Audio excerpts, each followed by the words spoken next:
Hello, Professor Lawrence.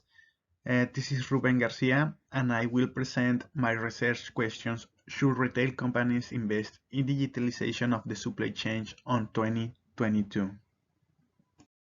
There are many reflections and conclusions that the business world is reaching after the disruption of COVID-19, but one stands out above the rest, one on which many had already started to work or they start simply to have in mind, but which now taking special relevance is the digitalization.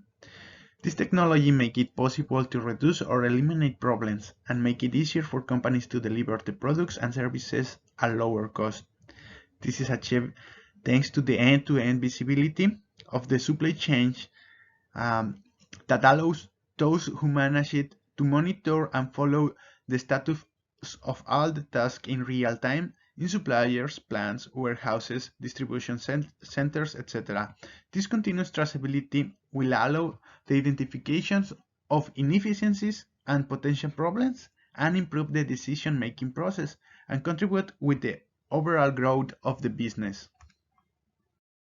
Some companies are resisting the digitalization because the majority of them already invested money on an MRP system to generate purchase orders to do at the beginning or the end of the month. But the periodic execution of the MRPs contributes to the bullwhip effect, Lee 1997.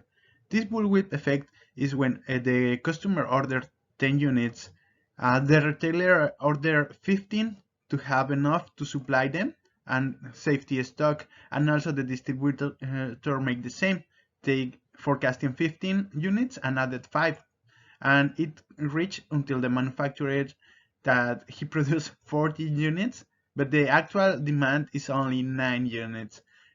This is the bullwhip effect. A way to counter the bullwhip effect is to have a digitalized supply chain process that monitors inventory level, customer interactions with products, order locations, and equipment utilization in real time. The use of this information to achieve better levels of planning and execution. Balsadimidis, 2020. Another concern from the companies to implement the digitalization is the cyber risk. According with Marsh, the Global Cyber Risk Perception Survey in 2019, um, the disconnection can be driven by organizations' low confidence in their ability to prevent or mitigate the cyber risk posed by business partners. There was also disparity between the cybersecurity measurements and standards that organizations apply to themselves, compared to what they expect from the vendors. Organizations think that their suppliers are less prepared to manage cyber risk than they are, which lowers the organization's confidence in its supply chain and implement the digitalization.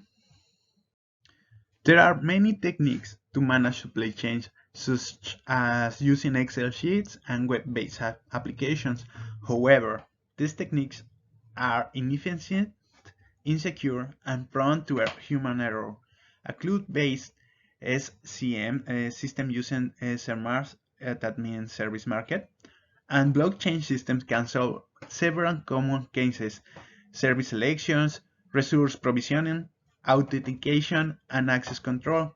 Also, it improves the security of the data by storing each log of the supply chain management system into the blockchain system, SAFA 2020. In conclusion, investing in digitalizations that allows supply areas to exchange information with suppliers and within the organization is a priority that must be analyzed with a strategic approach to transform the organization to gain competitive advantage and respond in timely manner to market change. It is about invest to adapt or die. John S. 2001.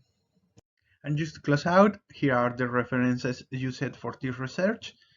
Thank you very much, Professor. I hope you can give me good grades.